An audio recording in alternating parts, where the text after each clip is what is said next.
Bueno, vamos a tratar de adelantar una eh, conversación acerca de una perspectiva diferente de conceptuar la contabilidad,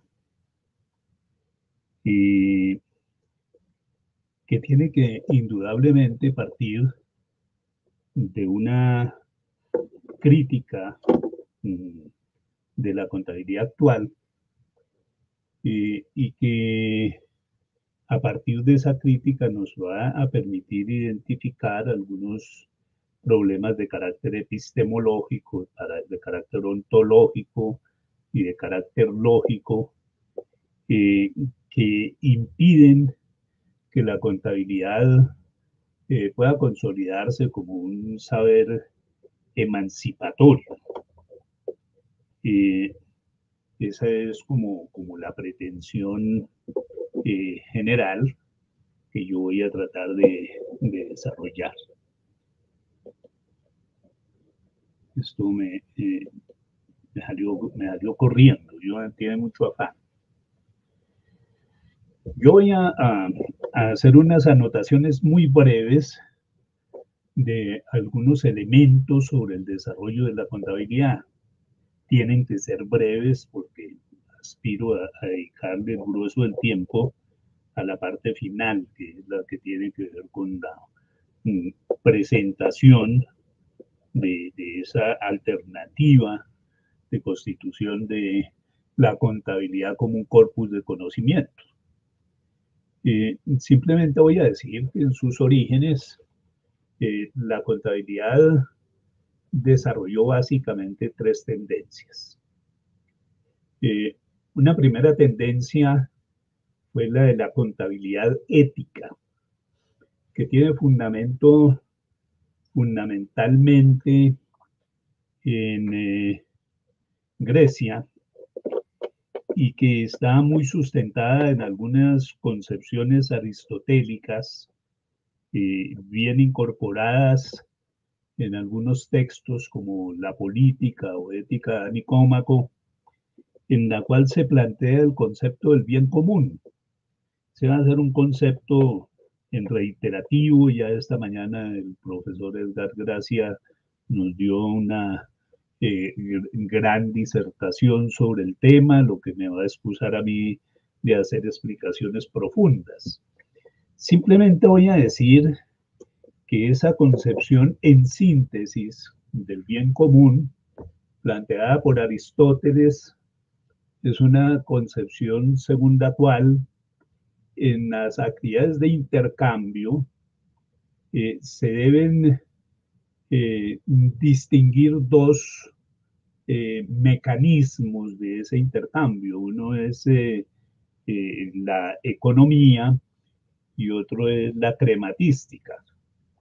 La crematística es básicamente el enfoque de la avaricia, en la cual los individuos venden al máximo precio posible para poder satisfacer con urgencia sus aspiraciones de enriquecimiento.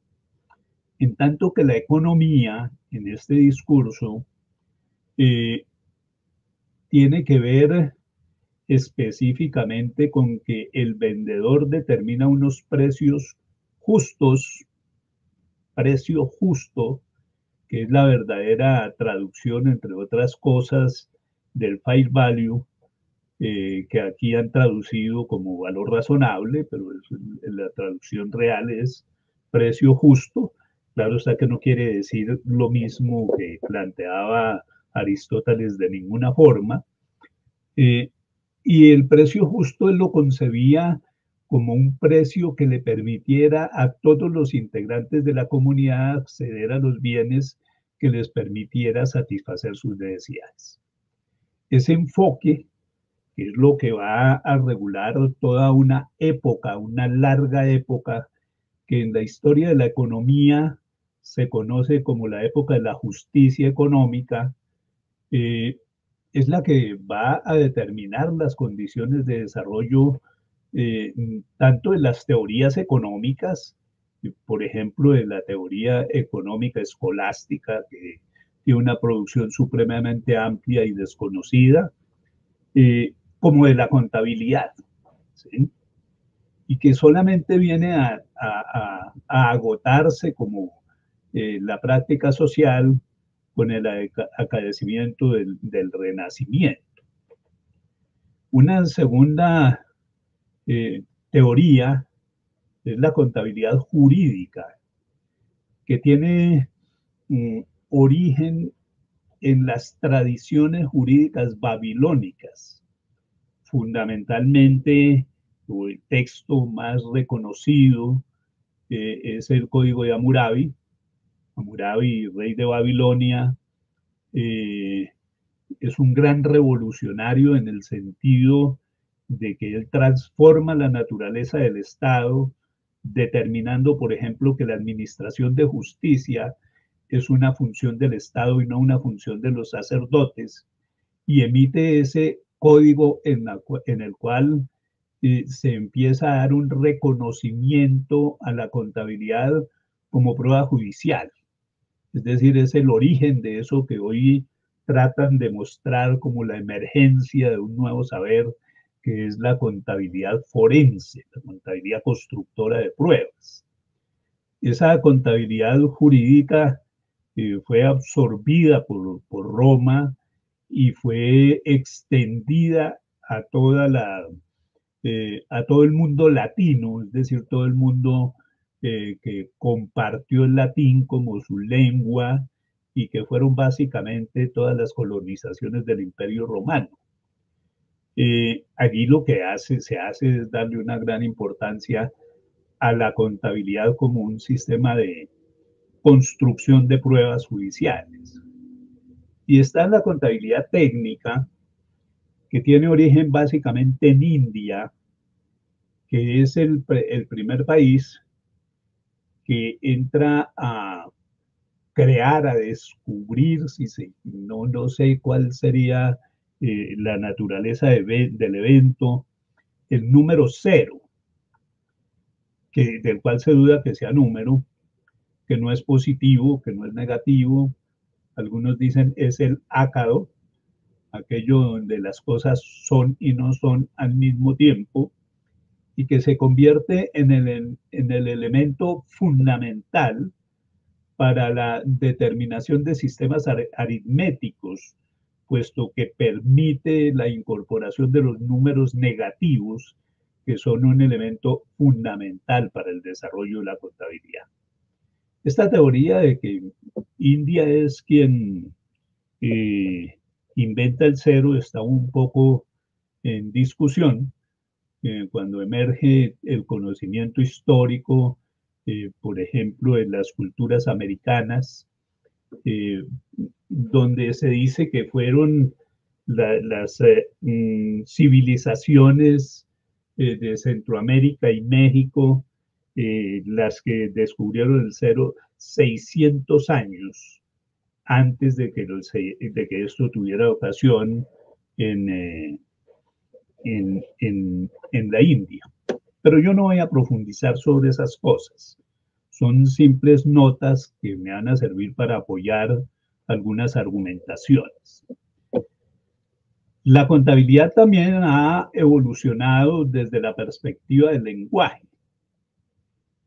Nosotros trabajamos desde los orígenes de la contabilidad con un mismo lenguaje, con las mismas palabras, pero para utilizar un poco ahí la figura con que se acuñó el título del texto de Foucault, no se está hablando con esas mismas palabras de las mismas cosas. Históricamente, la contabilidad estuvo centrada en el conocimiento del patrimonio jurídico, es decir, profundamente comprometida con el reconocimiento de la propiedad. El patrimonio es el dominio del padre dentro de una cultura machista, como ha sido toda nuestra civilización. De ese patrimonio jurídico ya en el capitalismo y fundamentalmente en las escuelas clásicas de teoría italianas surgió la idea del patrimonio económico, cuando se entró a plantear que el balance realmente no representa una relación de derechos y obligaciones, sino que representa una serie de recursos que permiten la multiplicación del capital. Esa es la idea que se desarrolla en términos de los trabajos de la escuela patrimonialista italiana, en que fue muy estudiada, entre otras cosas, por el profesor López de Sá, y que dice que la contabilidad representa el patrimonio, es decir, todo el conjunto de bienes que intervienen en la actividad de las organizaciones, que se encuentran de alguna manera en el mercado, en procesos de intercambio, que son capaces de crear valor. Ese, paradójicamente, es el nivel más elevado de esas tradiciones, de la contabilidad en esas tradiciones. Ese concepto del patrimonio económico fue sustituido básicamente a partir de la década de 1930 por el concepto de patrimonio financiero. La contabilidad financiera es retardataria en términos bien precisos en relación con la contabilidad económica.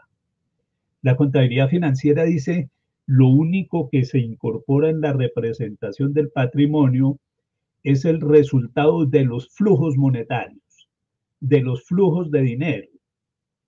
Es decir, bienes que no sean transaccionales, que no se hayan originado en intercambios monetarios, no pueden aparecer reconocidos en la contabilidad, como nosotros hoy lo podríamos ver con una gran cantidad, por ejemplo, de intangibles, intangibles formados.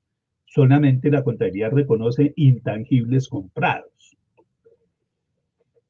Y de esa idea del patrimonio, es decir, de el control de la propiedad, se avanzó básicamente a partir de la década del 70, pero con mayor énfasis en el presente siglo hacia la funcionalidad financiera, que es un modelo en el cual ya no hay preocupaciones por la propiedad, sino por el control de los recursos que permiten la generación de beneficios económicos futuros. Ese es un modelo de funcionalidad financiera que es bien distinto en términos de su antecedente del patrimonio financiero. Ahora no importa de quiénes sean los recursos, lo único que importa es que estén controlados, entendiendo por control la capacidad de apropiarse de los beneficios que originan esos recursos.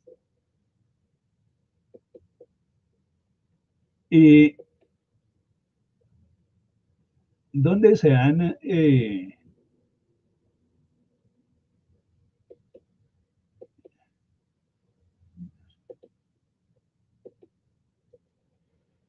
cómo se ha conformado esa comprensión de la contabilidad?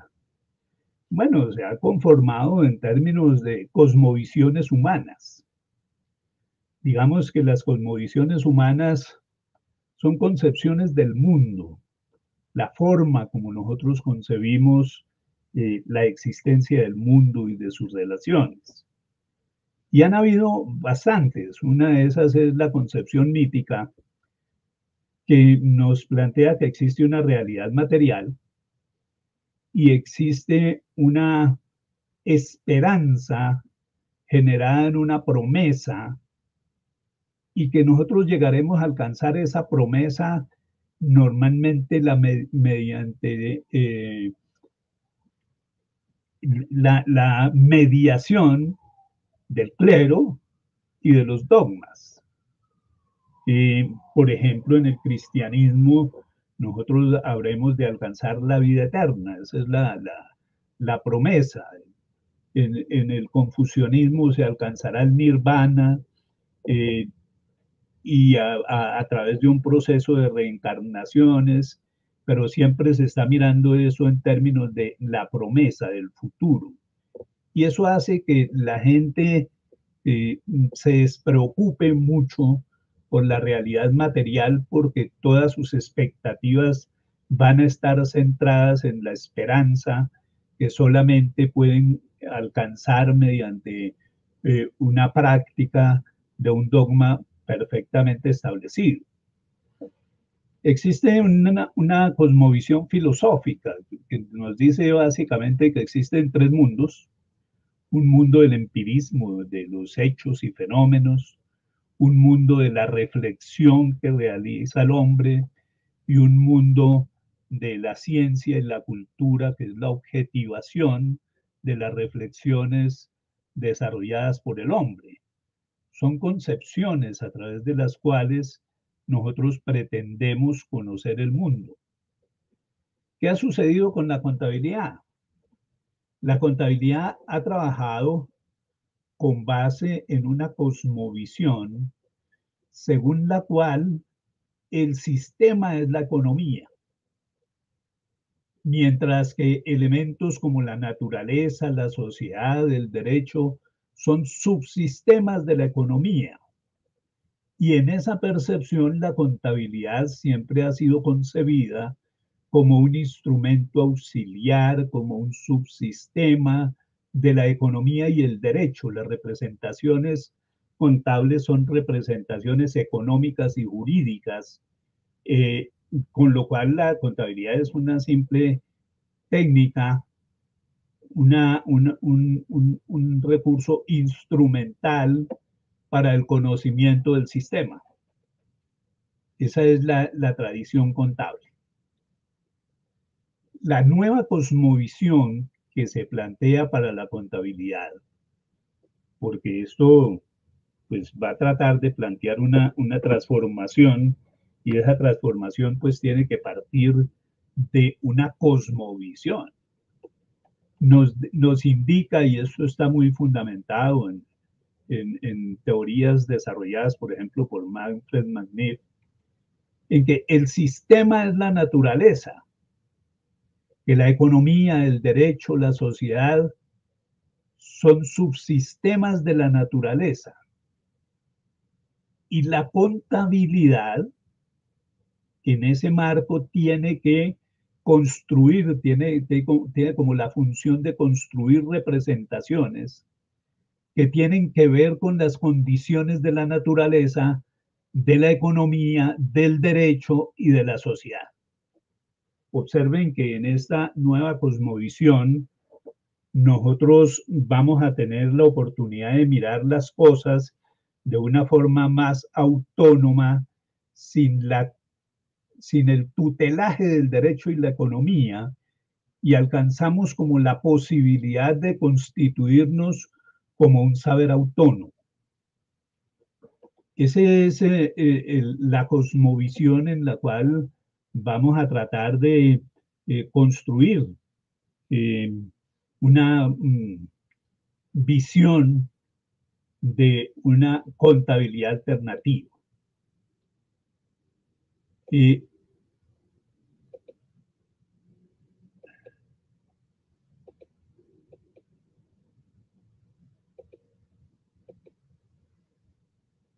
Esto me está haciendo llorar.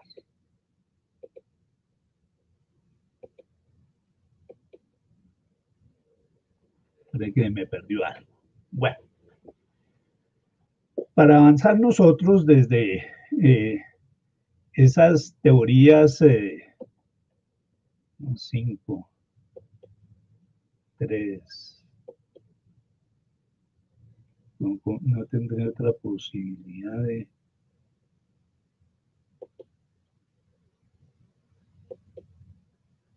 4. Para avanzar nosotros desde, desde esos viejos desarrollos de la contabilidad, vamos a tener que generar unas transformaciones. Vamos a tener que mirar la contabilidad desde otra perspectiva. Es esto que yo voy a llamar una cosmología contable integral. ¿Qué ha hecho la contabilidad tradicionalmente? La contabilidad tradicionalmente se ha encargado de producir información sobre los bienes públicos. Y permítanme determinar cuál es el sentido de bienes públicos que vamos a utilizar en esta construcción discursiva. Vamos a considerar que los bienes públicos, dentro de esta consideración discursiva, son todos aquellos bienes que tienen la capacidad de satisfacer necesidades humanas en la perspectiva de la idea de progreso. Algo así como una acción positiva frente a la vida. Pero nosotros vamos a tener otro escenario que ha sido tradicionalmente desconocido por la contabilidad, que es el escenario de los males públicos. Así como existen bienes públicos, existen males públicos. ¿Cuál va a ser nuestra comprensión de los males públicos?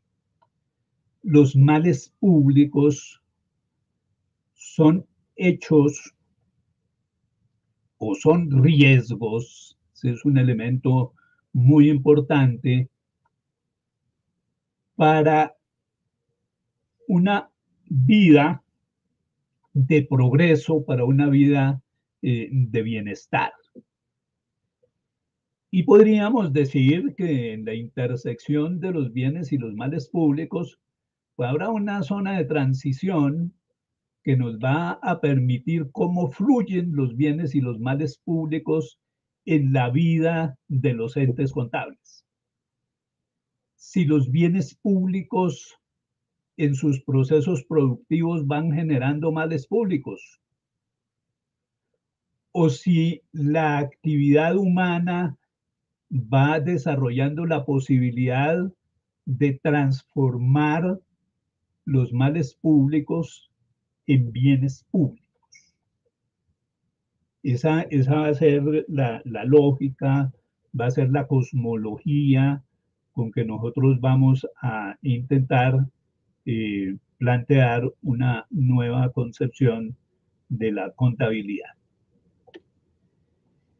Veámoslo ya no con bolitas, sino mirémoslo en términos de una matriz que nos explique algunas cosas sobre esa relación de bienes y males públicos. Cuando nosotros estamos hablando de construir un sistema de información que dé cuenta de bienes y males públicos, lo que estamos es tratando de construir una visión de totalidad de los fenómenos sociales. A esa idea se refería mucho el profesor Edgar Gracia en la mañana de hoy. ¿Cuál es la tradición de la contabilidad que nosotros hemos conocido? La tradición de la contabilidad que nosotros hemos conocido es una tradición que, como el capitalismo, está fundado en la idea de progreso. Entonces, ¿qué es eso de la idea de progreso? La idea de progreso se ha entendido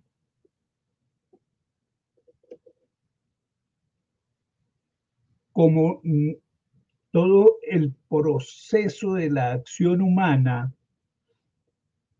que se orienta a incrementar el bienestar que se orienta a la realización de la naturaleza humana, para utilizar por allá una expresión de John Locke, que va a tener una gran importancia en, en esta interpretación. Esa idea de progreso nos va a mostrar que la información, los sistemas de información deben dar cuenta de los bienes públicos, de los satisfactores de necesidades que realizan el interés fundamental de la naturaleza humana, entendiendo, de acuerdo con las teorías de Locke, que la intención fundamental de la naturaleza humana, el deseo final de la naturaleza humana es la satisfacción basada en la propiedad. De alguna manera eso está como muy bien planteado en normas constitucionales anglosajonas. Voy a recordar alguna. Todos los hombres son por naturaleza igualmente libres e independientes y tienen ciertos derechos inherentes, expresamente el gozo de la vida y la libertad, junto a los medios para adquirir y poseer propiedades y la búsqueda y obtención de la felicidad y la seguridad. Es decir, que ideas como igualdad, libertad y propiedad son las ideas que guían estas filosofías constitucionales de tipo anglosajón, como es el caso de los Estados Unidos. Lo que acabo de enunciar es de la Constitución del Estado de Virginia, y que se diferencia un poco de las tradiciones constitucionales de los países europeos, donde se habla de libertad, igualdad y fraternidad. Aquí en las teorías anglosajonas no hay campo para la fraternidad. Es decir, la felicidad es la seguridad, es la posibilidad de la realización humana a través de la obtención de riqueza. Eso es lo que tiene que garantizar el Estado, que los individuos sean libres de enriquecerse, ¿sí? Por eso la contabilidad se centra en la propiedad,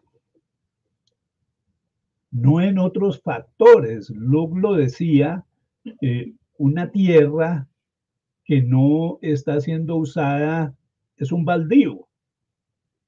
La tierra solamente alcanza valor cuando es usada para crear propiedad, ¿sí? Para construir propiedad.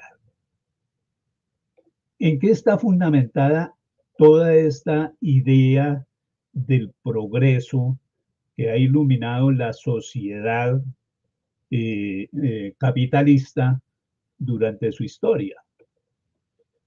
Yo voy a hacer relación a algunos individuos que me van a permitir entender el problema, me parece que de una manera absolutamente necesaria que la comprendamos. Esos individuos a los que yo voy a hacer mención son Francis Bacon, René Descartes y Newton. Los tres.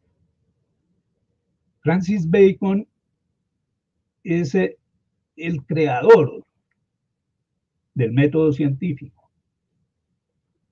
Y el método científico ha sido un factor determinante de dominación y de incomprensión del desarrollo del conocimiento.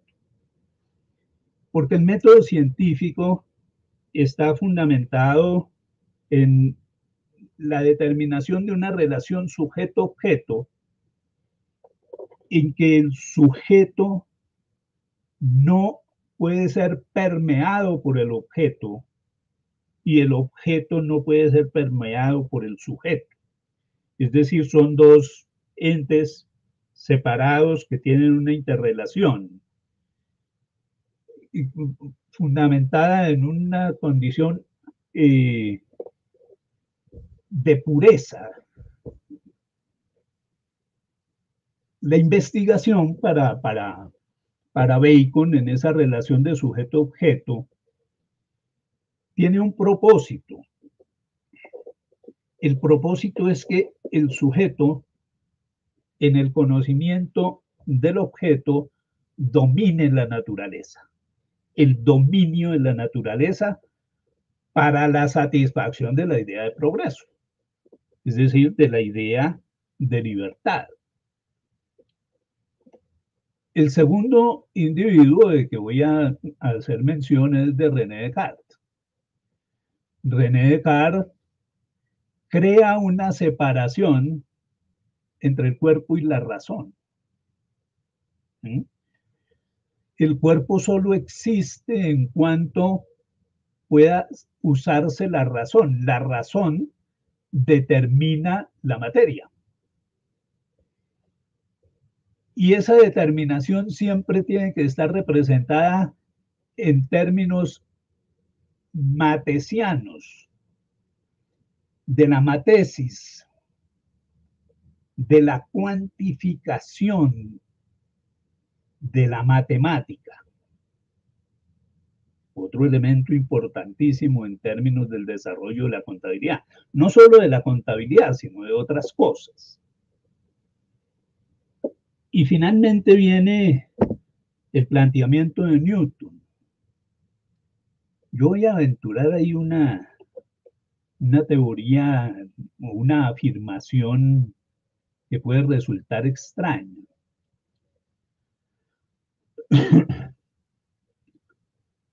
La economía se desarrolló como un calco de las ciencias naturales. La economía entonces se fundamentó en algunos elementos del desarrollo de la física.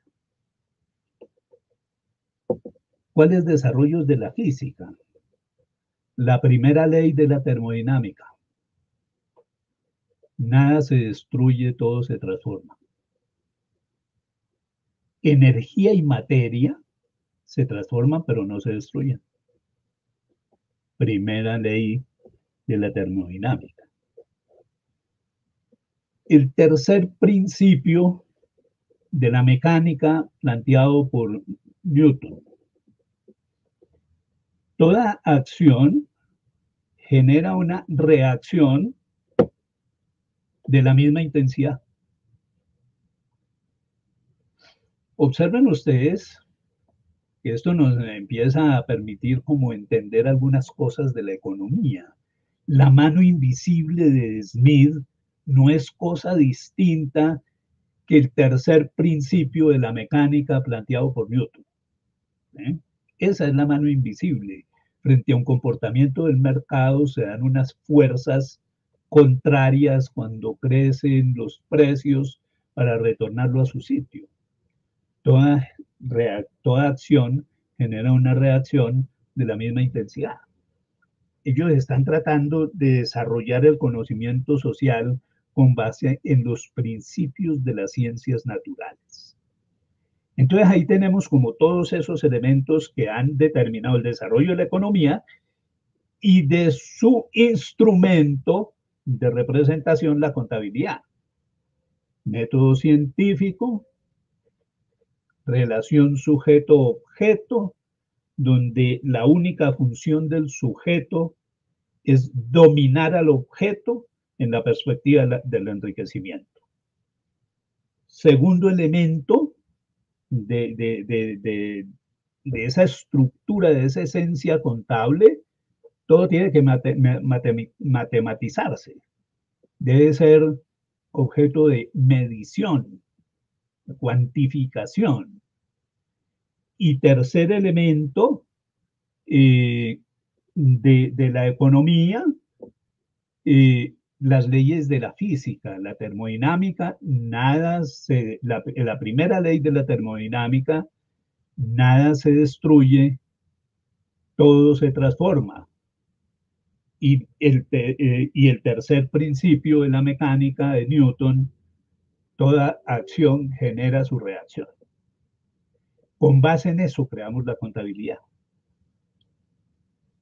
que tiene unos fundamentos. Primer fundamento, la especialización. El concepto de especialización ha sido fuertemente desarrollado por la economía, por la administración, en el sentido de que hay que hacer una división del trabajo, en este caso del trabajo de conocimiento, para dedicarnos a conocer profundamente una cosa supremamente pequeña. ¿Sí?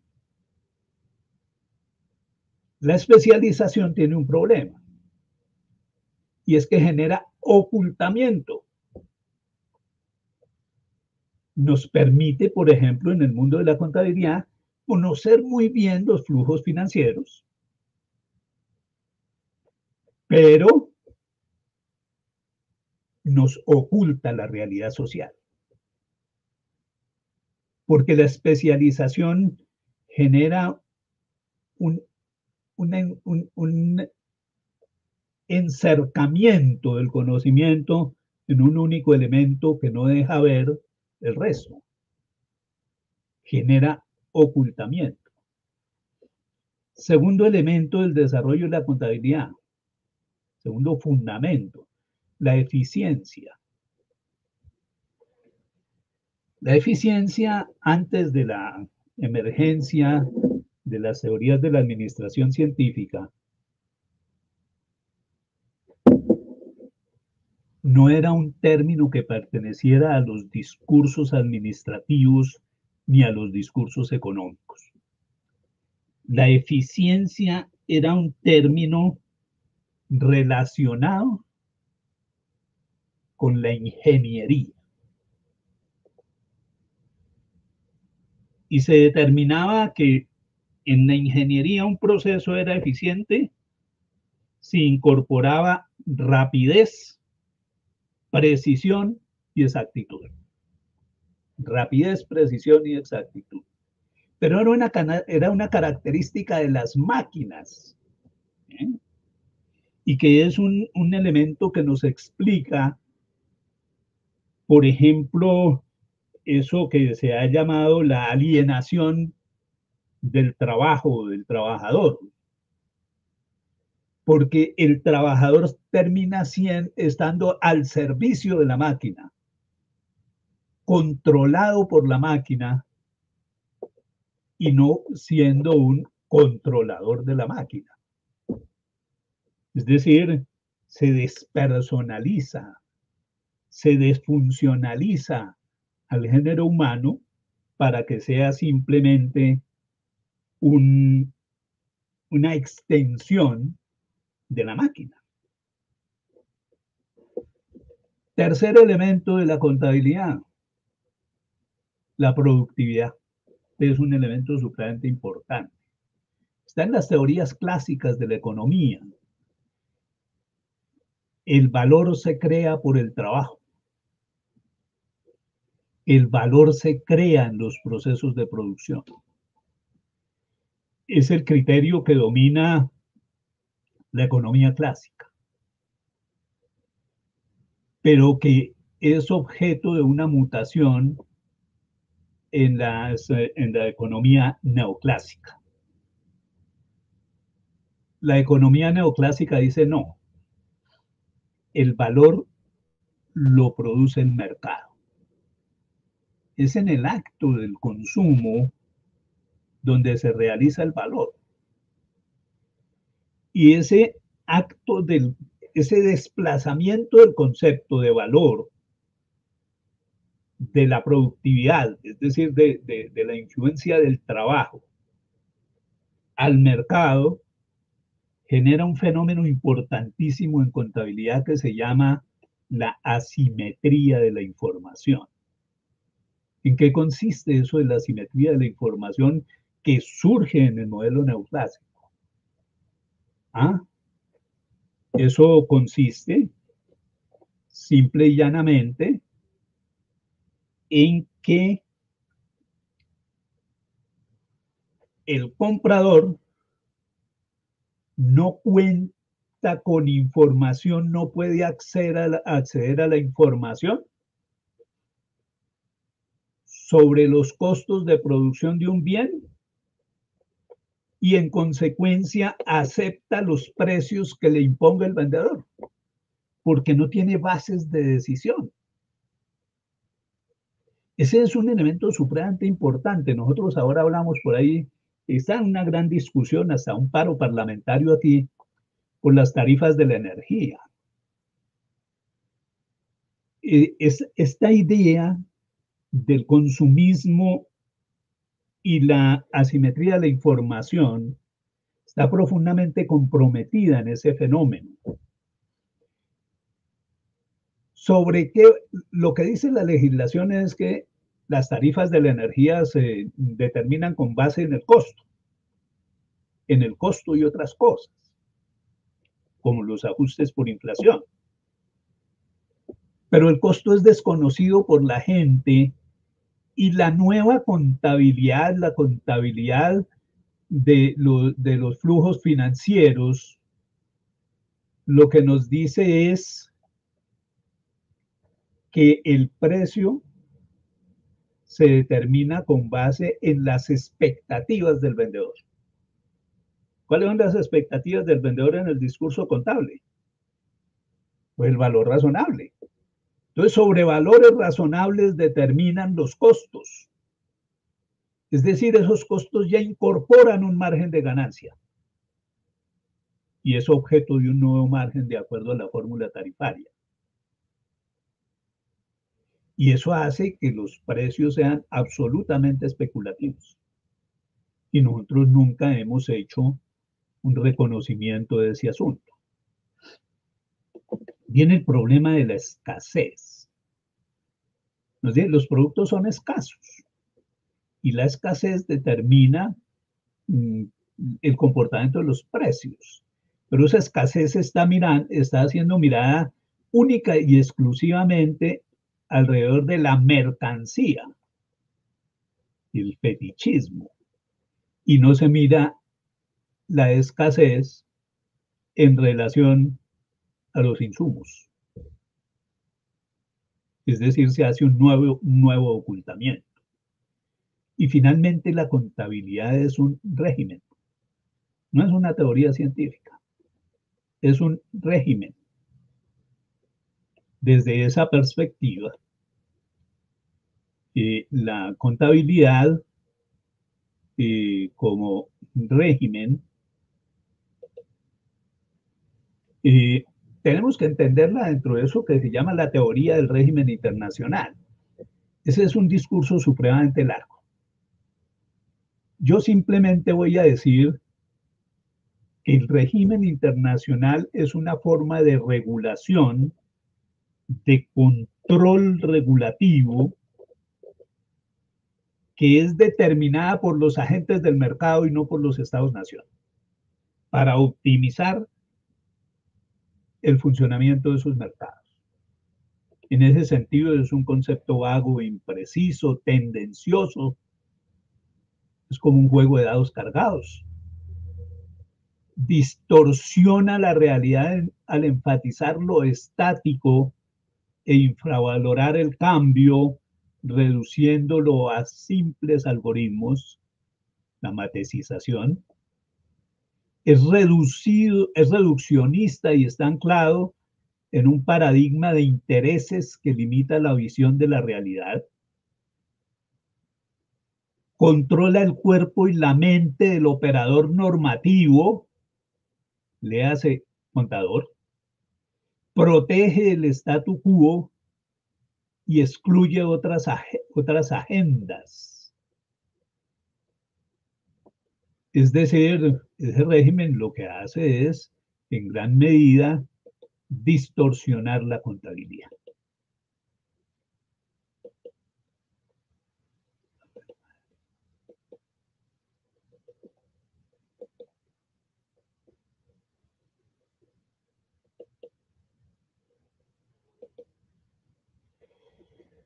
Con esas características, entonces, la contabilidad va generando unos efectos en la sociedad. Dominación de unos sectores por otros, alienación, especialmente de los trabajadores y los consumidores, acumulación con características de concentración, exclusión social, desigualdad, asimetría informativa y criminalidad. Son los efectos finales que va generando esa tradición financiera. Esto es lo que ha informado la contabilidad. Esto es lo que se caracteriza con la idea de progreso y la producción de bienes públicos orientados a la satisfacción del interés público, entendido el interés público como interés del mercado. Eso no tiene que ver con el interés de todos, es con el interés del mercado. Frente a eso, se plantea, mire, hagamos una metamorfosis en la contabilidad. Digamos que la contabilidad normalmente ha sido considerada como, perdón, el conocimiento siempre se ha considerado en su construcción como un proceso acumulativo que va avanzando poco a poco, como lo planteaban en algunas frases muy tradicionales, porque se puede conocer mucho sobre los hombros de gigantes. Es decir, el desarrollo del conocimiento siempre ha estado anclado en el conocimiento anterior. Entonces nosotros lo que vamos a plantear aquí es una metamorfosis. Ulrich Beck, en un extraordinario texto muy pequeño que se llama La Metamorfosis del Mundo, crea una metáfora para explicar eso de la metamorfosis del mundo, que es el proceso de transformación de la oruga en libélula. En ese proceso de transformación de la oruga en libélula, lo que aparece es una nueva realidad, un nuevo ser, de características absolutamente distintas a la anterior. Entonces nosotros en ese proceso de metamorfosis de la contabilidad, vamos a decir que hay que conocer la realidad, que hay que incorporar el factor omitido con base en el ejercicio de la conciencia. Que así como nos hemos preocupado por los bienes públicos, así como hemos pensado que el progreso es el camino del caos al orden que se alcanza con el dominio de la naturaleza, seamos capaces también de reconocer que existen males públicos que se consolidan como amenazas a la propia existencia de la naturaleza, a la propia existencia de la humanidad. ¿Y cuáles son esos males públicos en términos generales? Más tarde miraremos algunos ejemplos que yo ya tengo una taxonomía, pero es demasiado extensa. Solamente me falta hora y cuarto y no creo que alcance a dar cuenta de toda esa taxonomía de males públicos. Voy a decir por ahora que esos males públicos pueden ser originados en riesgos tectónicos, fenómenos naturales perjudiciales a la existencia originados en la propia dinámica de la naturaleza, riesgos antrópicos, riesgos que amenazan la existencia de la naturaleza y de la sociedad y que son originados por la acción del hombre. pero también hay riesgos económicos, riesgos geopolíticos, riesgos tecnológicos y riesgos sociales. Todos estos riesgos tienen efectos. Sus principales efectos son cambio climático, sequías, inundaciones, denudaciones, agotamiento de recursos, obsolescencia de distintos recursos, guerras, migraciones, delincuencia, ciberdelincuencia, desinformación, hambruna y pobreza.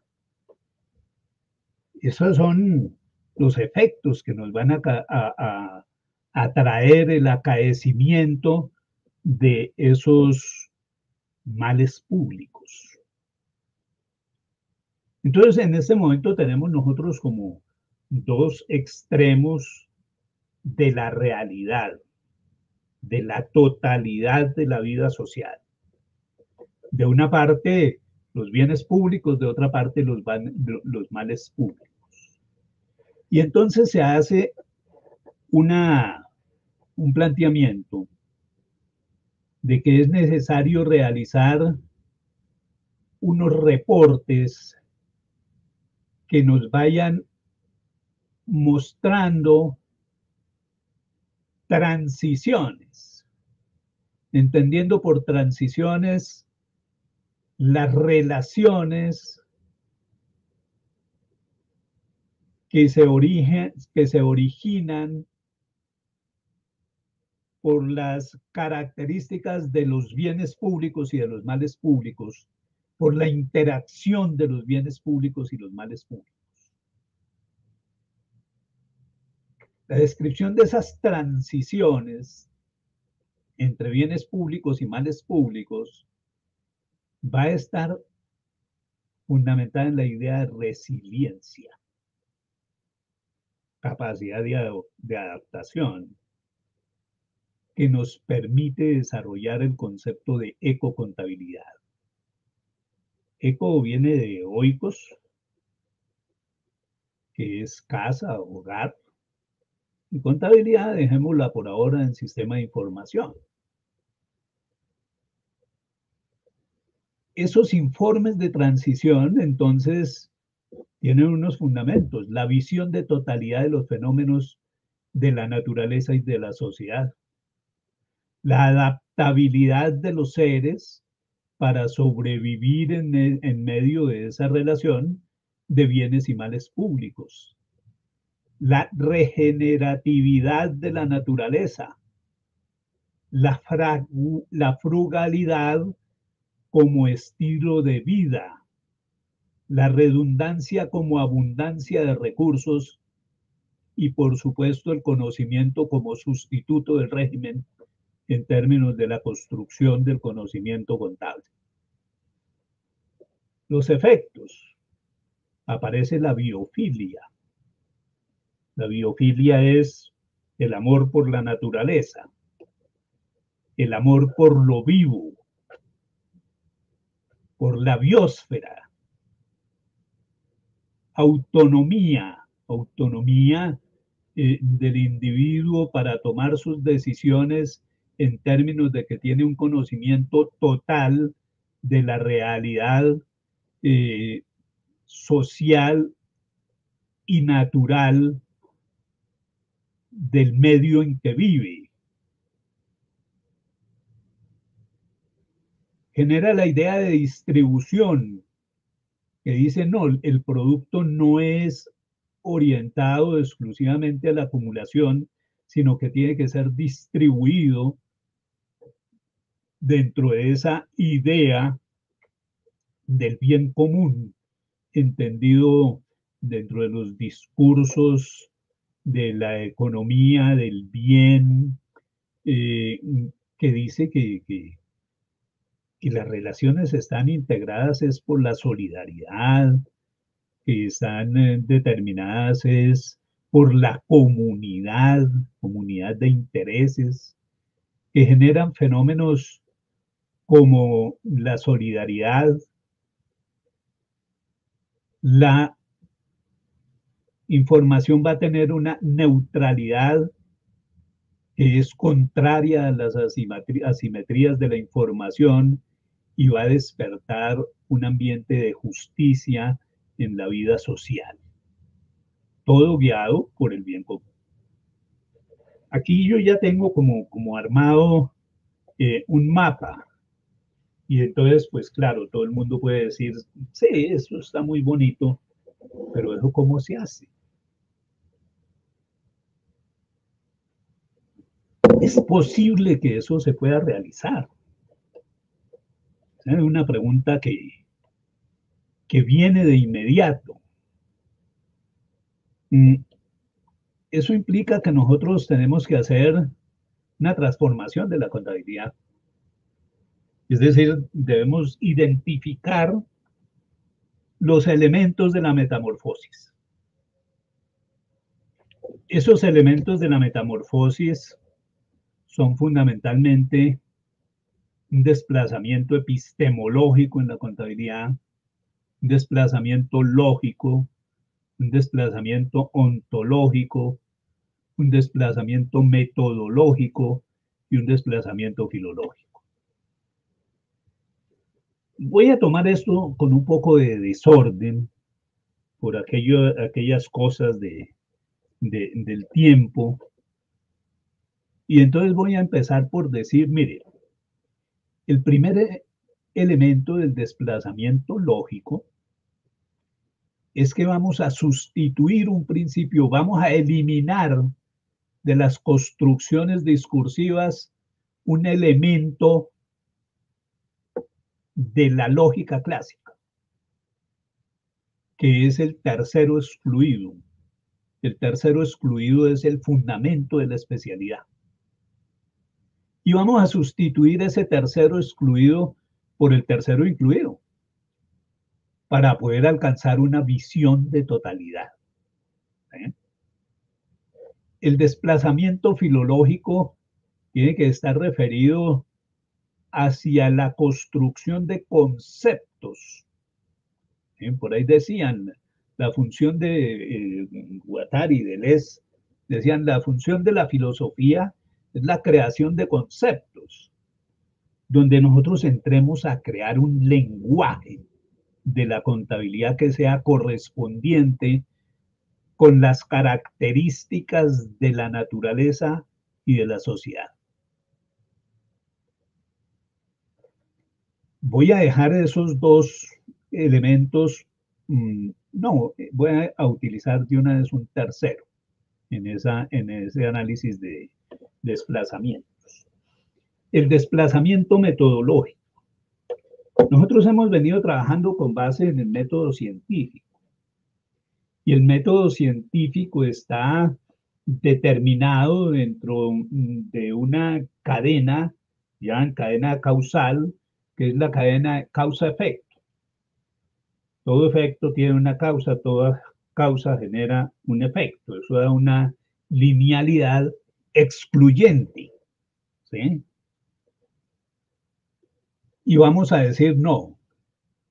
En términos metodológicos, tenemos que comprometernos con una concepción de pensamiento complejo, donde los hechos y fenómenos tienen que verse en red, en una relación múltiple, en una estructura múltiple de relaciones, múltiples causas, múltiples efectos, que pueden dar inclusive origen a una estructura de esas que Deleuze llamaba estructuras rizomáticas. Y miremos algunas cosas de una manera más precisa sobre ese proceso de transformación.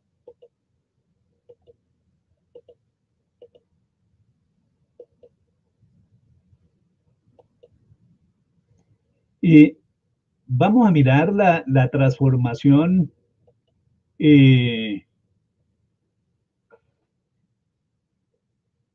tiene que ver con lo epistemológico y lo ontológico. Lo primero que vamos a hacer es una afirmación. La contabilidad ha sido considerada tradicionalmente como un instrumento auxiliar de la economía. Realmente la contabilidad nació antes que el dinero para contar y controló bienes necesarios para satisfacer necesidades humanas, contemplando variables como población, cultura, tiempo y naturaleza. Y en ese sentido se caracteriza como una ciencia social, sin el establecimiento de clausuras determinadas por el mercado y el dinero. Ese es un desplazamiento epistemológico que considero fuerte y absolutamente necesario. En ese sentido, nosotros vamos a decir que la naturaleza de la contabilidad es una naturaleza social, que sus rasgos de familia se encuentran en la teoría de la sociedad y sus construcciones conceptuales, parten del concepto de comunidad fundamentada en la identidad, la cual se soporta en factores como la economía, el territorio, la cultura y la población. Por eso hemos de considerar a la contabilidad como un sistema de representación y comunicación de hechos sociales que simplifica para efectos comunicativos la complejidad para construir confianza y convertirse en un factor fundamental de convivencia y desarrollo en términos de su naturaleza política, porque la contabilidad es una ciencia política.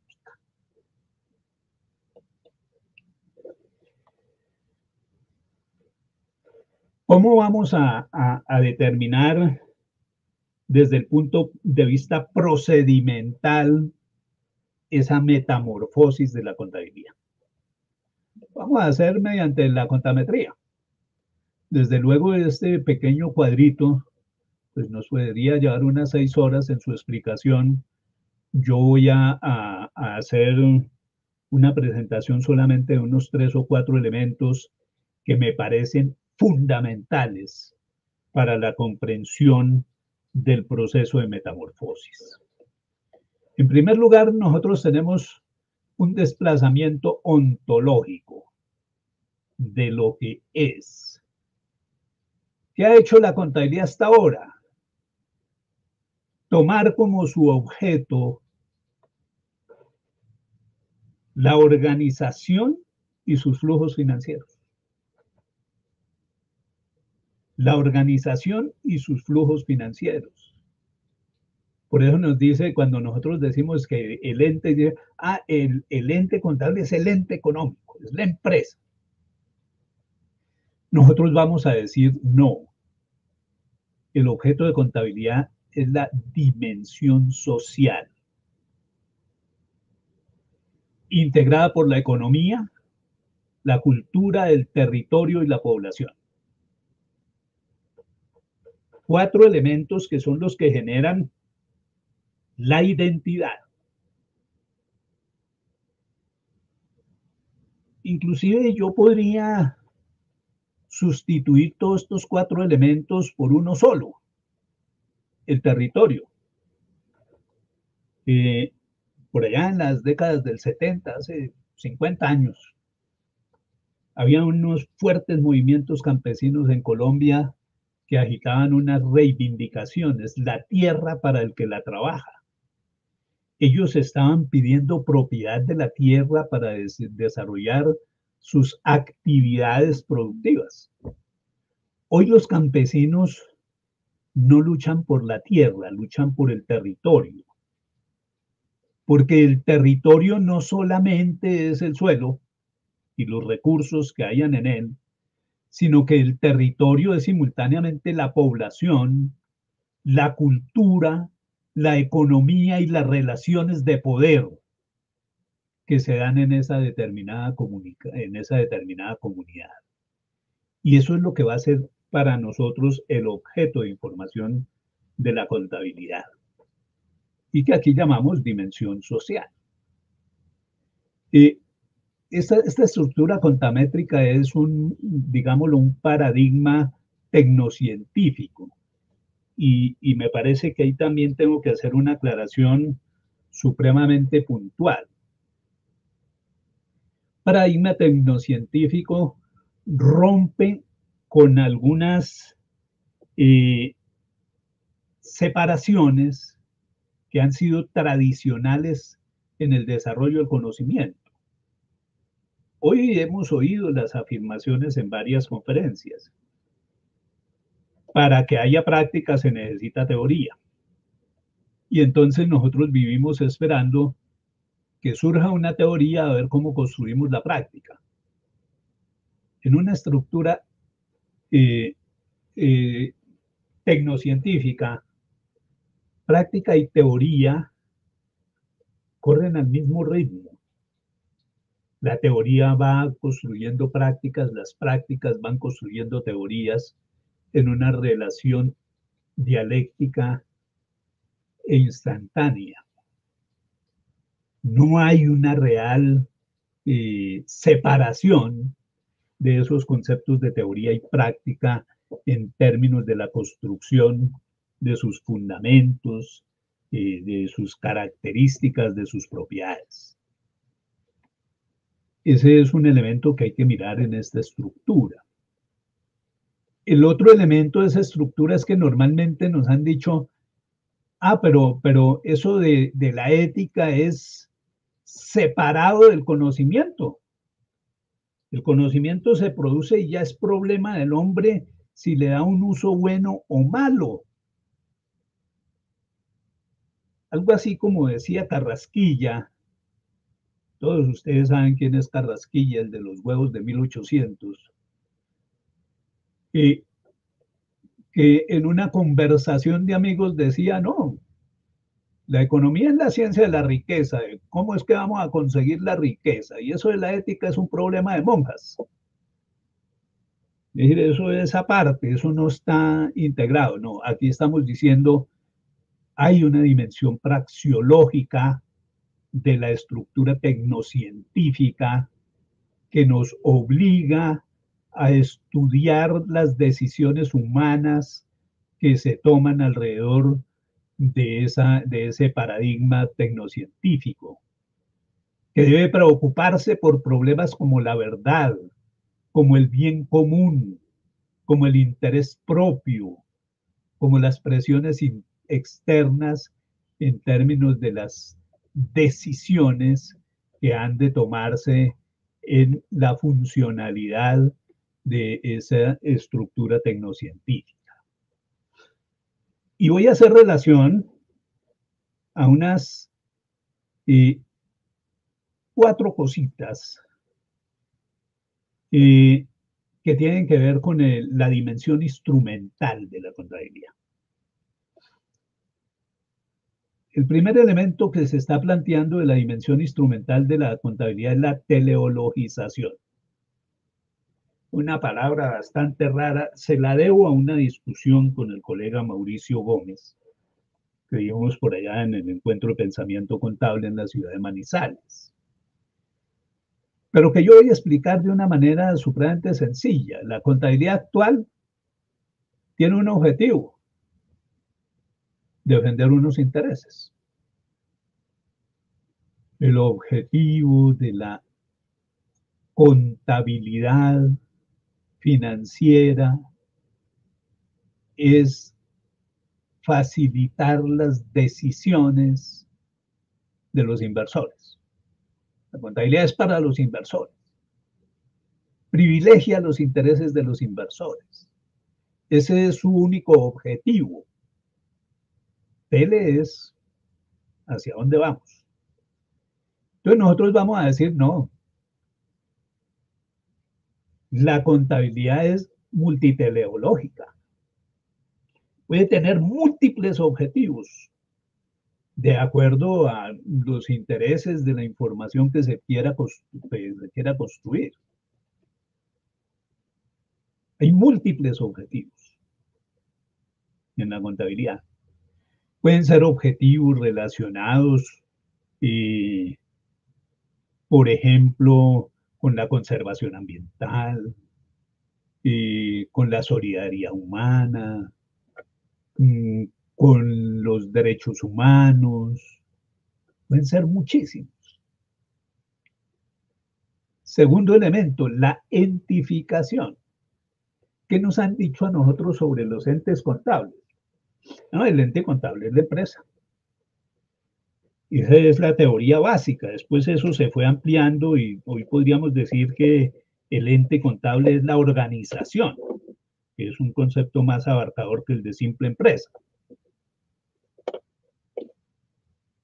pero que se mantiene en ese núcleo supremamente específico. Entonces nosotros decimos, no, nosotros podemos constituir múltiples entes. Yo puedo tomar como ente contable a la organización, sí, eso no se excluye.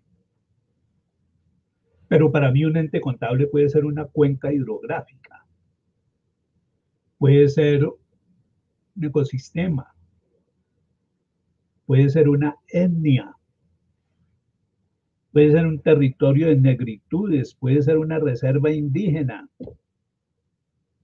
Es decir, ente es cualquier cosa susceptible de ser informada a través de mensajes contables.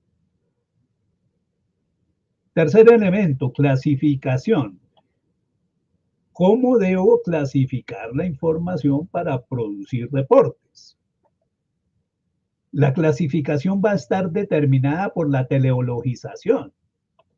No es ese marco riguroso en que nos tienen hoy de que la clasificación son elementos de los estados financieros. No, yo no puedo representar eh, una condición de un ecosistema a través de estados financieros, porque es que eso no está en el mercado, ni es el fruto de flujos financieros, de transacciones. Eso tiene otras lógicas. Y ahora miraremos algunas cosas en relación con eso. Tercer elemento, cuarto elemento, y creo que hasta aquí voy a llegar, en términos de la explicación de estos elementos vinculados a la metamorfosis de la contabilidad. La medición. ¿Cómo estamos manejando nosotros la medición? La unidad de medida en la contabilidad es la moneda funcional, nos dicen ahora. La moneda funcional es una moneda de cuenta. Está fundamentada en prospecciones, no está fundamentado en la realidad. En otros tiempos existió como unidad de medida la moneda transaccional, es decir, las que se intercambiaban en el acto de compraventa. Ya hay dos monedas ahí si queremos seguir mirando ahí, pero podría haber otra moneda, la moneda transicional, la que se va reexpresando por sus cambios en capacidad adquisitiva. Pero siempre nos han metido en el cuento de la moneda. Bueno, la medición, que es uno de los grandes aportes de Descartes al desarrollo de la ciencia, básicamente nos compromete con algo que podríamos decir el dato. ¿Qué es el dato? El dato es como una fotografía de un instante, de un momento. El dato es estático.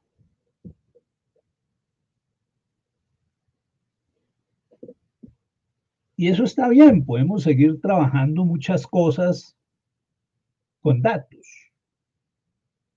Pero me parece que en la construcción de esta metamorfosis de la contabilidad, en términos de medición, tenemos que entender que las mediciones no necesariamente se dan alrededor de instantes momentos, sino que nosotros, y sobre todo en esta nueva concepción amplia de totalidad, vamos a tener que construir mediciones que tengan relación con procesos, con flujos. Y entonces el dato como que ya no nos sirve para representar procesos y flujos, a no ser que sigamos con la idea de que los procesos se ven por información comparativa de instantes. Y eso no necesariamente es así. Pensar en una medición que nos dé cuenta de procesos, que nos dé cuenta de flujos, nos implica un profundo compromiso en el sentido de que la contabilidad tiene que avanzar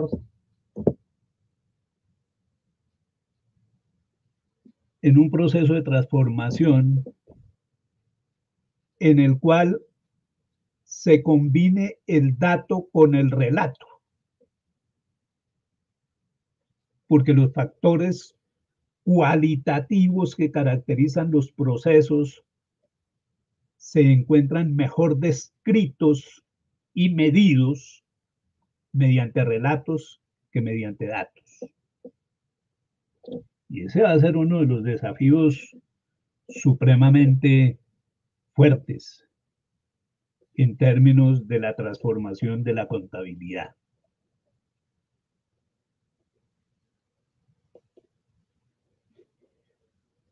¿Cómo podríamos construir una taxonomía para esa contabilidad que estamos planteando? Nos hemos dicho, mire, es que hay unos elementos que tienen que ver con bienes públicos, unos elementos que tienen que ver con males públicos y unas transacciones que nos van a señalar cuáles son los tránsitos de los bienes públicos hacia los males públicos o de los males públicos hacia los bienes públicos. Entonces vamos a tener una taxonomía distinta. Esto es lo que tiene que ver con la clasificación. Entonces yo voy a colocar aquí un elemento que voy a llamar la plataforma vital. Los elementos que tiene que informar la contabilidad. Y voy a decir que la contabilidad debe informar sobre la naturaleza, sobre el mercado, sobre el poder y sobre la sociedad. Y que cada uno de esos elementos de la plataforma vital se tiene que subdividir en unas categorías.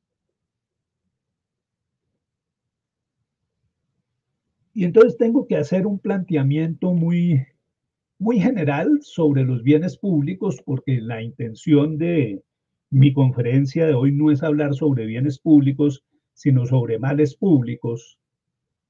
Pero voy a hacer un planteamiento muy general acerca de la contabilidad de los bienes públicos. La contabilidad de los bienes públicos tiene que superar la idea de progreso, sustituir la idea de progreso por la idea de desarrollo, que es distinta. Desarrollo tiene que ver con calidad de vida y no con acumulación de riqueza. Y ese es un elemento importante que debemos tener en cuenta. En términos de esa contabilidad de los bienes públicos, tenemos que incorporar algunos que hasta el momento no han sido incorporados, como por ejemplo el concepto de valor público. Tengo entendido que la Contaduría General de la Nación en este momento está desarrollando un proyecto para permitir que para permitir que se registre, que se reconozca el valor público. Bueno, pero el reconocimiento del valor público no es un problema exclusivo del Estado. El Estado deberá reconocer la formación de valor público, pero los privados deben reconocer el usufructo del valor público para que vean cómo se aprovechan de los recursos públicos en la realización de sus actividades. Y como ya me pusieron bandera, entonces voy a agilizar para ir a mostrar dos elementos eh, que tienen que ver con la taxonomía de los males públicos.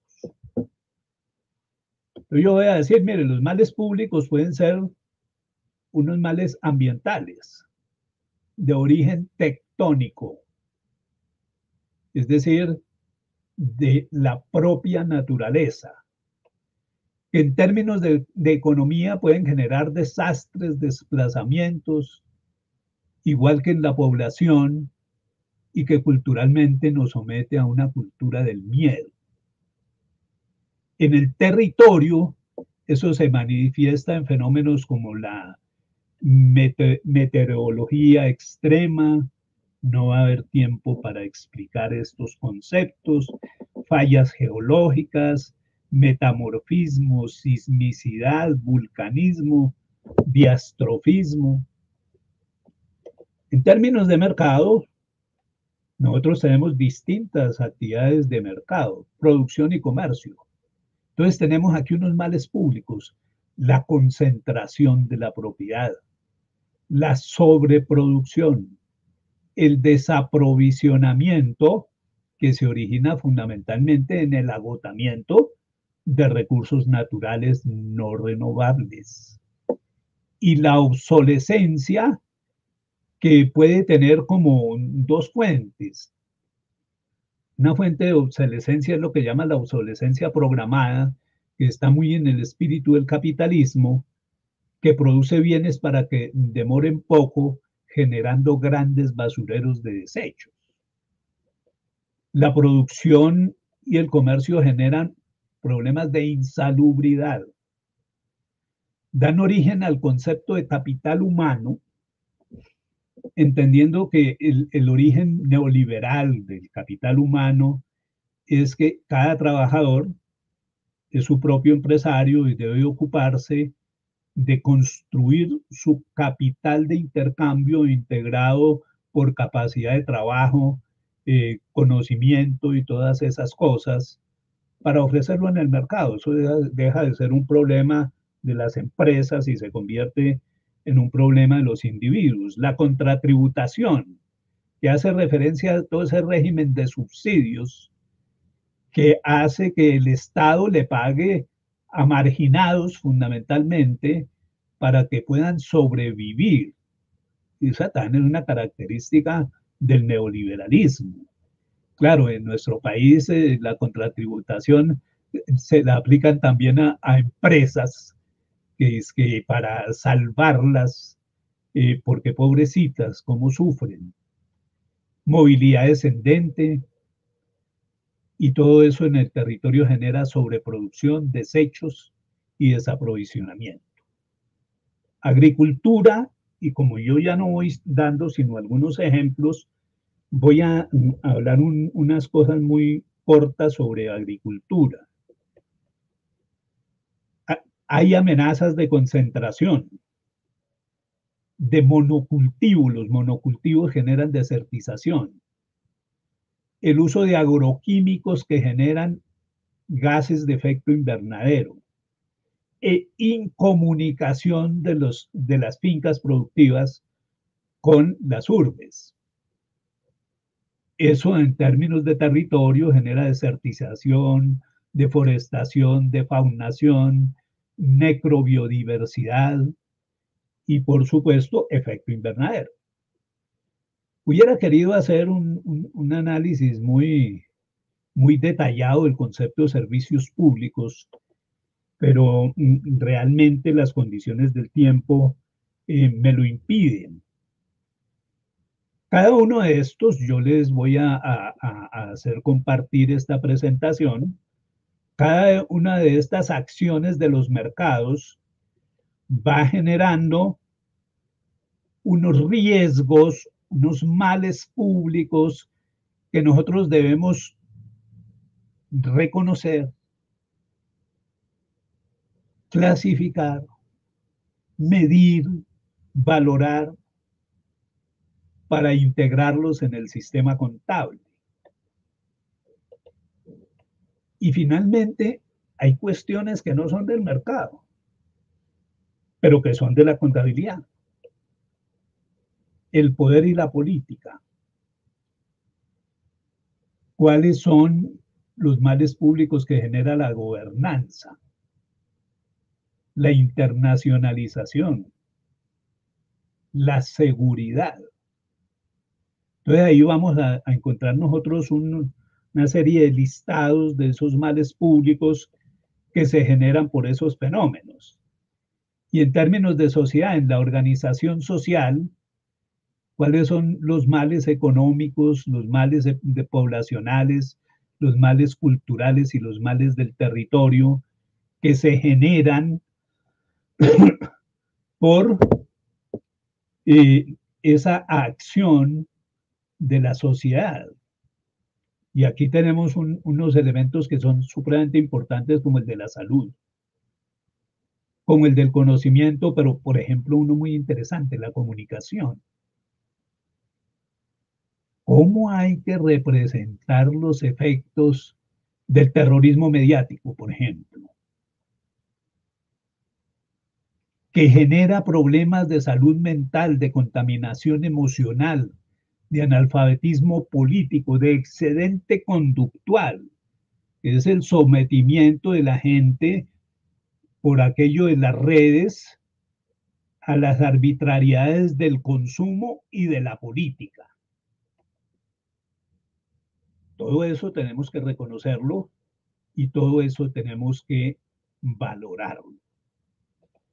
Entonces, apreciados colegas, amigos, aquí tenemos ese gran desafío de la contabilidad que nos implica esa transformación, que no se queda en simples reflexiones sobre información financiera o no financiera, porque incorpora conceptos supremamente fuertes como la multiplicidad de unidades de medición, cuantitativas y cualitativas, pero que nos permite el conocimiento de una noción de totalidad que está integrada por los bienes públicos, por los males públicos y por las transiciones entre bienes públicos y males públicos. Apreciados compañeros, yo quisiera continuar con esta exposición. Puede ser todo lo extensa que ustedes deseen, pero es que ya me sacaron aquí la tarjeta donde me pusieron ya, pero con J. Entonces, quiero manifestarle mi gratitud a los organizadores, mi gratitud a los participantes por permitir la socialización de una serie de criterios que están orientados a la transformación de la contabilidad. Muchas gracias.